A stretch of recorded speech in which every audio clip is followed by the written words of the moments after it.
గా నేర్చుకోవాలా? అప్టాక్స్ తో మా ఉచిత లైవ్ వెబినార్లలో చేరండి. ఆల్గో ట్రేడింగ్ కేవలం ₹10 బ్రోకరేజీ అందుబాటులో ఉంది. ఇప్పుడే అకౌంట్ ఓపెన్ చేయండి.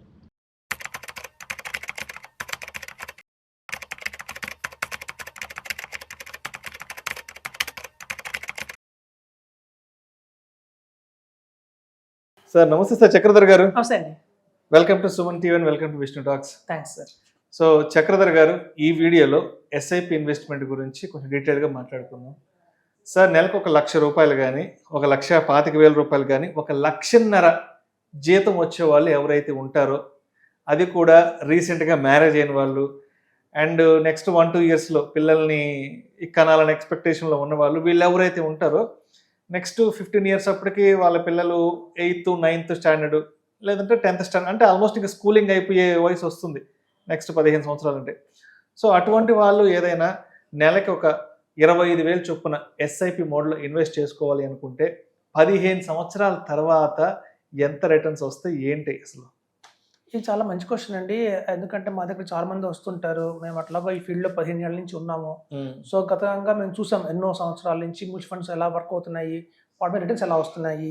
మీరు చెప్పిన ఒక మంచి తరగతి కుటుంబం ఎవరైతే ఉంటారో వాళ్ళు 1 lakh శాలరీ వచ్చినా కూడా అందులో వాళ్ళ ఇంటి అద్దెలు కానివ్వండి, మీరు చెప్పినట్టు ఏదైనా అన్ని ఎక్స్పెన్సెస్ ఈఎంఐస్ ఎక్కువ అయిపోతున్నాయి. వాళ్ళు రేపు ప్రతి ఒక్కరికి ఒక ఫోన్ కొనుక్కున్న ఈఎంఐ, ఒక కార్ కొనుక్కున్న ఈఎంఐ, అలా అన్ని ఈఎంఐలు పోగా మనకి మిగిలిన ఎంత దాచుకుందాం ఫ్యూచర్ కొంటే మాత్రం ఒక 25,000 దాకా కొంచెం కంఫర్టబుల్ గానే మనకి చేయగలుగుతున్నారండి అందరూ కూడా. మాకు వచ్చే ప్రతి ఒక్క 10 అప్లికేషన్స్ లో కూడా 25,000 కొంచెం కంఫర్టబుల్ గానే ఉంది సార్. మాకు పెద్ద బర్డెన్ కూడా అవ్వట్లేదు.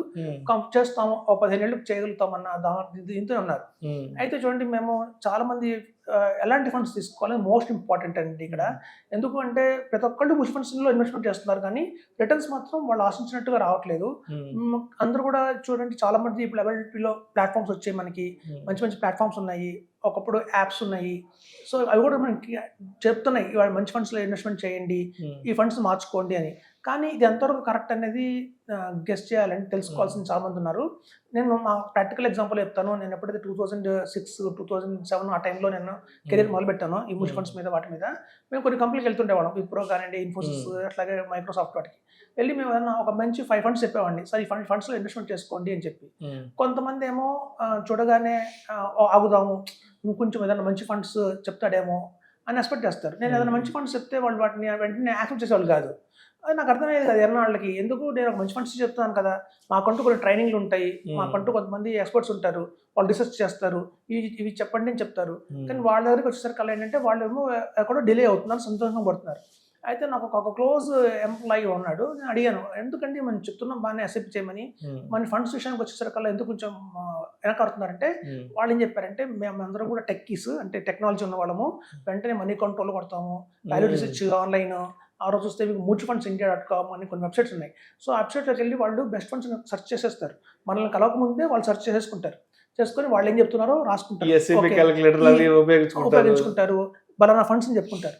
సో ఇక్కడ నేను చెప్పిన ఫండ్స్ అక్కడ వాళ్ళు చూసుకున్న ఫండ్స్ టాలీ అయినాయి అనుకోండి, వెంటనే ఓకే అనేస్తారు. ఓకే, వెంటనే నెక్స్ట్ మనకు చెక్లు ఇచ్చాడు. ఇప్పుడు అప్పటిలాగా ఆన్లైన్ లేదండి, పెద్ద అప్లికేషన్ చెక్ ఇవ్వాలి, మేము చెక్ రాసుకోవాలి, చెక్ డేట్ వేయాలి, అప్లికేషన్ ఫామ్ ఫిల్ చేసుకోవాలి, వాళ్ళు ఏ ఫండ్ అడిగితే ఆ ఫండ్ అప్లికేషన్స్ అని రెడీగా పెట్టుకోవాలి. ఇన్ని తక్కువ ఉండేది మాకు. ఇంత ఆన్లైన్ సులభంగా అప్పట్లేదు, లేదు. సరే, మేము అప్పుడు అందరూ ఏంటంటే దాన్ని ఫాలో అయ్యేవాళ్ళు. సో ఒక బరానా ఫండ్ నెంబర్ 1 ఆ రోజుల్లో. సో ఇప్పుడు 15 సంవత్సరాలు గడిచిపోయింది, నేను నా కళ్ళ ముందే 15 సంవత్సరాలు అయిపోయింది. కానీ రిటర్న్స్ చూస్తే అందరికీ 12%, 30% రాలేదు. ఆ రోజు ఆ ఫండ్స్ అన్ని కూడా 21% ఇచ్చాయి. ఇండియాలో ది బెస్ట్ ఫండ్ అవన్నీ 22% ఇచ్చిన ఫండ్స్ మొత్తం over period of time continue చేస్తే ఎస్ఐపి ఇవాళ ఆన్ యావరేజ్ వాళ్ళకి 15-12 కంటే రాలేదు. సో మాకు అర్థమైంది ఏంటంటే, ఎప్పుడు కూడా మనం బ్లైండ్గా సిస్టమ్ చూసి వెళ్ళకూడదు. మనకి ఎందుకంటే వాటిలో చూస్తే దాన్ని only return performance, software advertising చేస్తారంటే రిటర్న్ ఏది బాగా ఇస్తే దాన్ని నెంబర్ 1లో చూపించండి, రిటర్న్ తక్కువ ఇస్తే దాన్ని 2లో చూపించండి, అట్లా రిటర్న్ వైజ్గా ఇస్తుంది తప్ప దానికి రోలింగ్ రిటర్న్స్ ఏంటి, దానికి ఎంత రిస్క్ ఉంది అందులో, దాని ఫండ్ బ్యాచ్ అందులో కంటిన్యూ అవుతున్నాడా, వెళ్ళిపోయి వేరే కంపెనీ జాయిన్ అయ్యాడా, ఇవన్నీ సిస్టమ్ చూడదు. సో ఇవన్నీ మనం బ్యాక్ ఎండ్గా మనం చూసుకోవాల్సిందే. సో కాబట్టి నాకు అర్థమైంది ఏంటంటే, ప్రాపర్గా కనుక ప్లాన్ చేసుకుంటే, మీరు అడిగిన గుడ్ క్వశ్చన్ అండి. సపోజ్ 25,000 రూపీస్ కనుక ఎవరైనా ఎస్ఐపి చేసుకుంటూ వెళ్తే, వాళ్ళు సొంతంగా చేసుకుని ఒక 12% తెచ్చుకోగలిగితే మాత్రం అది 1,20,00,000 వస్తుందండి 15 ఇయర్స్ తర్వాత. కానీ ఇక్కడ క్వశ్చన్ మార్క్ ఏంటంటే, వాళ్ళు పెట్టేది ఎంత అంటే 45 lakhs పెడతారు. అవును, వాళ్ళ ఇన్వెస్ట్మెంట్ అమౌంట్ 45 లక్షలు పెడతారు. సో 45 లక్షలకి ఆ రోజున 15 సంవత్సరాల తర్వాత 1,20,00,000 అయితే వస్తుంది ఓవరాల్ గా మొత్తం కలిపి. కానీ క్వశ్చన్ ఏంటంటే 15 సంవత్సరాల తర్వాత 1,20,00,000 వాల్యూ ఎంత? ఇది చాలా మంది పట్టించుకోరు. ఒక ₹1,00,000 వచ్చేస్తుంది, బీటెక్ అయిపోతుంది మా పిల్లాడిది, ₹1,00,000 వచ్చేస్తుంది, ఘనంగా పెళ్లి చేసిన కుదిరిది. 15 సంవత్సరాల తర్వాత బీటెక్ అయిపోవడం, లేదంటే ఒక సాదా సీదా పెళ్లి, ఒక మిడిల్ క్లాస్ పెళ్లి అనుకుంటారు తప్ప ఆ ₹1,00,000 చదువుతుంది అనుకుంటామే. ఆ ₹1,00,000 వాల్యూ ఆ రోజు అటు చూస్తే దగ్గర 60 lakhs అయితే ఉంటుందండి. సో చూడండి, మనం అనుకుంటాం 120 వచ్చిందని, కానీ దాని వాల్యూ ఆ రోజున 60 lakhs అవుతుంది. దానికి మనం ఎంత పెడుతున్నాం అంటే 45 lakhs మనం పెట్టాం. అంటే ఇక్కడ ఏంటంటే 12% వస్తే సరిపోదు. సో మనం ఇంకా దాన్ని ఇంకా మెరుగ్గా చేసుకోవాలి. మన పోర్ట్ఫోలియోని బాగా స్ట్రాంగ్గా బిల్డ్ చేయాలి. ఎలాంటి స్ట్రాంగ్గా బిల్డ్ చేయాలంటే అట్లీస్ట్ 15% రిటర్న్ వచ్చేలాగా చూసుకోవాలి. సో 15% రిటర్న్ వచ్చింది అనుకోండి, మనకి 1,70,00,000 వస్తుంది. అదే కనుక ఎవరైతే ఎక్స్పీరియన్స్డ్ ఉన్నారనుకోండి, బాగా ఈ ఫీల్డ్లో అన్ని సైకిల్స్, మార్కెట్ సైకిల్స్ చూసి ఎలాంటి మొమెంటంలో ఇన్వెస్ట్మెంట్ చేస్తే బాగుంటుందా, వాల్యూ ఫండ్స్లో పెడితే బాగుంటుందా, క్వాలిటీలో పెడితే బాగుంటుందా, అలాగే లోవర్ వాల్టాలిటీ కొన్ని స్ట్రాటజీ ఉంది, ఏ స్ట్రాటజీలో పెడితే బాగా రిటర్న్స్ వస్తాయి, ఇట్లాంటివన్నీ కనుక చూసుకుంటూ ఒక సుదీర్ఘంగా కనుక మనం ఇన్వెస్ట్మెంట్ చేస్తే ఆ ఫండ్ మేనేజర్కి ఎంత ఎక్స్పీరియన్స్ ఉంది, గతంలో ఆయన ఎంత వాల్యూ ఆఫ్ కార్పస్ని హోల్డ్ చేశాడు, రన్ చేశాడు, ఇలాంటివన్నీ పరిగణలోకి తీసుకోవాలండి. ముఖ్యంగా రోలింగ్ రిటర్న్స్ చూడాలి. ఇట్లాంటివన్నీ కనుక చూసి కనుక మనం బెస్ట్ ఆఫ్ 5 తీసుకుంటే కనుక మనకి దగ్గర 18% రిటర్న్ వస్తుంది. 18% రిటర్న్ వచ్చింది అంటే మాత్రం మనకి అమాంతం 2,30,00,000 వస్తుంది. సో ఆ రోజు 2,30,00,000 వాల్యూ 1,20,00,000 అనుకుందాం. సో సరిపోయింది కదా, మనం అనుకున్న వాల్యూ మనకు వచ్చింది. సో మనం చేయాల్సిందల్లా ఏంటంటే బ్లైండ్గా ఇన్వెస్ట్మెంట్ చేయకండి. ఎందుకంటే లాస్ట్ 15 yearsలో చూస్తే, మీరు 15 years బ్యాక్ చూస్తే స్టాక్ మార్కెట్ సమ్ అరౌండ్ 25,000 సెన్సెక్స్లో ఉండేది. 25,000, 30,000 సెన్సెక్స్ ఉండేది. 25,000 సెన్సెక్స్ ఇవాళ అమాంతం 86,000 దాకా వెళ్ళి మళ్ళీ కరెక్షన్ వచ్చి 74,000కి వచ్చింది. ఇంత ర్యాలీలో మనకు కనిపిస్తుంది 18% రిటర్న్, 20% రిటర్న్. కానీ ఇక్కడి నుంచి మళ్ళీ మార్కెట్ అంత జోరున వెళ్తుందా నెక్స్ట్ 15 years అనేది డౌట్. ఎందుకంటే చూడండి, బాగా అన్సర్టనిటీ అయితే వచ్చేసింది వరల్డ్లో. ఎప్పుడు వార్స్ వస్తున్నాయో ఎవరికి చెప్పలేకపోతున్నాము. సో మనం అనుకున్నట్టుగా లాస్ట్ ఒక చూడండి, చాలా చాలా ఫండ్స్ ఎంత 60%, 54% రిటర్న్ ఇచ్చిన కూడా లాస్ట్ 2 years చూస్తే -40, -30 ఇచ్చాయి. చూడండి, బంతి మనం ఎంత ఫోర్స్ కొడితే అంత పైకి వెళ్తుందో, అట్లాగే కొన్ని ఎప్పుడు చాలా మంది చేసే పెద్ద పొరపాటు ఏంటంటే రిటర్న్స్ చేంజ్ చేస్తారు. ఒక లాస్ట్ 5 yearsలో ఈ ఫండ్ అబ్నార్మల్ రిటర్న్స్ ఇచ్చింది, 21% రిటర్న్ ఇచ్చింది అనుకుంటారు. కానీ అంత రిస్క్ కూడా అందులో ఇన్వాల్వ్ అయిందని వాళ్ళు గమనించరు. సో ఎప్పుడు రిటర్న్ ఎప్పుడు కూడా చేంజ్ చేస్తారు. రిటర్న్ చేంజ్ చేయకుండా ఆ క్వాలిటీ చూడాలి. మెయిన్గా ఏంటంటే రిస్క్ ఎంత ఉంది, ఆ రిస్క్కి సంబంధించి రిటర్న్ ఎంత ఉంది.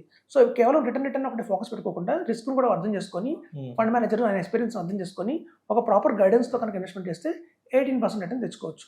సో ఇప్పుడు మనం చేయాల్సిందల్లా ఏంటంటే 12% వచ్చే చోట 18% దాకా మనం ట్రై చేస్తే కనుక డెఫినెట్గా మనకి ఎక్కువ రిటర్న్స్ వస్తాయి. అమాంతం 2,30 lakhs కనుక వచ్చిందంటే ఆ రోజున సఫిషియెంట్ వాల్యూ అవుతుంది. ఇప్పుడు చూడండి, చాలా మంది మా చిన్నతనంలో ఎలా ఉండేదంటే స్కూల్లో క్లాస్లో మేమందరం A గ్రేడ్ స్టూడెంట్స్ ఉన్నాం అనుకోండి, మా క్లాస్లో A గ్రేడ్ స్టూడెంట్స్ అందరినీ చివరి కూర్చోబెట్టేవాళ్ళు, తర్వాత B గ్రేడ్, తర్వాత C గ్రేడ్, టీచర్లకు ముందు బెంచ్లో D గ్రేడ్ వాళ్ళు కూర్చోబెట్టేవాళ్ళు. టీచర్కి ముందు కూర్చోబెట్టే వాళ్ళంతా D గ్రేడ్ వాళ్ళు ఉంటారు మా క్లాస్లో అయితే. దాని అర్థం ఏంటంటే ఆ D గ్రేడ్ వాళ్ళంతా A గ్రేడ్ వస్తుందని కాదు, అట్లీస్ట్ పాస్ అవుతారని. అట్లీస్ట్ వీళ్ళకి ముందు కూర్చోబెట్టి చెప్తే అట్లీస్ట్ వాళ్ళు పాస్ అవుతారని చెప్పి, స్కూల్కిలో ఒక్క ఫెయిల్యూర్ కూడా ఉండకుండా చేయాలని చెప్పి వాళ్ళ తాపత్రయం. ఎందుకంటే చదివాడు ఎటు చదువుతాడు. సో వాడిని బ్యాక్లో పడేసినా పర్వాలేదు, ముందులో కూర్చోబెట్టినా పర్వాలేదు. సో అట్లాగే కూడా మనం కూడా ఏంటంటే కేవలం మన దగ్గర ఉన్న ఫండ్స్ అన్నింటినీ కూడా రిటర్న్స్ అని చెప్పి రిటర్న్ మీద కాన్సన్ట్రేషన్ చేయకుండా అసలు ఎందుకు రిటర్న్ ఇచ్చింది, అందులో మొమెంటం ఉందా, బ్యాక్ వాల్యూతో పనిచేస్తుంది ఆ స్ట్రాటజీ మళ్ళీ కరెంట్ మార్కెట్లో ఎలా సింక్ అవుతుంది, ఇవన్నీ కూడా చూసుకోవాలండి. చూసుకుని రాబోయే చాలామంది మేము గమనించాము, కొన్ని ఫండ్ హౌసెస్ ఇండియాలో దగ్గర 50 ఫండ్ హౌసెస్ ఉన్నాయి. కొత్తగా 10 ఎంటర్ అవుతున్నాయి ఇండియాలోకి. ఈ 60 ఫండ్ హౌసెస్లో కూడా వాళ్ళని కొటేషన్ చేసే ఫండ్ హౌసెస్ ఏవి అంటే నార్మల్గా 10-15 ఉంటాయి. ఇంకోటి ఏంటంటే చాలా మంది బ్రాండ్ చూస్తారు. ఇది చాలా తప్పు. కొన్ని mutual fund houses they may good in bank, వాళ్ళు బ్యాంకింగ్లో నెంబర్ 1 అయ్యుండొచ్చు. అట్ ద సేమ్ టైం వాళ్ళు మ్యూచువల్ ఫండ్స్ నెంబర్ 1 అవుతారని రూల్ ఏం లేదు. సో కాబట్టి ఎప్పుడు బ్రాండ్ని చూసి ఇన్వెస్ట్మెంట్ చేయకండి, టాలెంట్ని చూసి ఇన్వెస్ట్మెంట్ చేయమని చెప్తుంటాం. ఎందుకంటే టాలెంట్ చాలా ఇంపార్టెంట్ అనమాట. సో ఒక ఫండ్ మేనేజర్కి ఎంత టాలెంట్ ఉందంటే మనకు అంత రిటర్న్ జనరేట్ చేయగలుగుతాడు. సో కాబట్టి ఎప్పుడు కూడా నేను ఒకటే విషయం చెప్తానండి అందరికీ కూడా, మీకు తెలియక ఆఫ్ నాలెడ్జ్తో మీరు డైరెక్ట్గా ఇన్వెస్ట్మెంట్ చేసుకుంటే మీరే కట్టప్ప అంట. ఇటువంటి కట్టప్ప అని తెలుసు మనకు, బాహుబలిలో వెన్నుపోటు పొడుస్తాడు. ఇందులో బయట నుంచి ఎవరో వచ్చి అక్కర్లేదు. మనకి ఆఫ్ నాలెడ్జ్తో మనం ఇన్వెస్ట్మెంట్ చేసుకుంటే మనమే అన్యాయం చేసుకునే వాళ్ళం అవుతాం. కాబట్టి ఎప్పుడు కూడా డైరెక్ట్గా ఇన్వెస్ట్మెంట్ చేసుకోకండి, ఒక ప్రాపర్ గైడెన్స్ ద్వారా ఇన్వెస్ట్మెంట్ చేసుకుంటే 12% కాదు 18% రిటర్న్ తెచ్చుకోవడానికి ట్రై చేయండి. అప్పుడు మీకు సఫిషియెంట్ ఫండ్ అయితే ఏర్పడుతుంది. ఎందుకంటే ఇప్పుడున్న ఖర్చులతో మన ఎస్ఐపి పెంచమంటే పెంచలేరు. ఇప్పుడు మీకు 50,000 ఎస్ఐపి చేయమంటే వాళ్ళు చేయలేరు. ఎక్స్పెన్సెస్ అలా ఉన్నాయి. ఇంకా day to day school fee పెరుగుతుంది, రెంటల్ ఇన్కమ్ పెరుగుతుంది, ప్రొవిజన్స్ పెరుగుతున్నాయి, అని పెరిగేవే, తగ్గేవేవి కావు. సో కాబట్టి సేవింగ్స్ మనం ఎట్లా పెంచలేం కాబట్టి అట్లీస్ట్ రిటర్న్ అన్న పెంచుకోవాలి. రిటర్న్ పెంచుకుంటే ఆటోమేటిక్గా మనం గోల్స్ రీచ్ అవుతుంది చెప్తాను. సో మొత్తానికి 1,00,000-1,50,000 శాలరీలో ఉండేవాళ్ళు ప్రతి నెల ఆ శాలరీ తీసుకునే వాళ్ళు ఒక 15 years టెన్యూర్ కనుక పెట్టుకొని నెలకు ఒక 25,000 చొప్పున ఎస్ఐపి చేసుకుంటే మాత్రం వాళ్ళకి 15 years తర్వాత దగ్గర ఒక 1,18,00,000 నుంచి 1,20,00,000 వచ్చే అవకాశం ఉంది.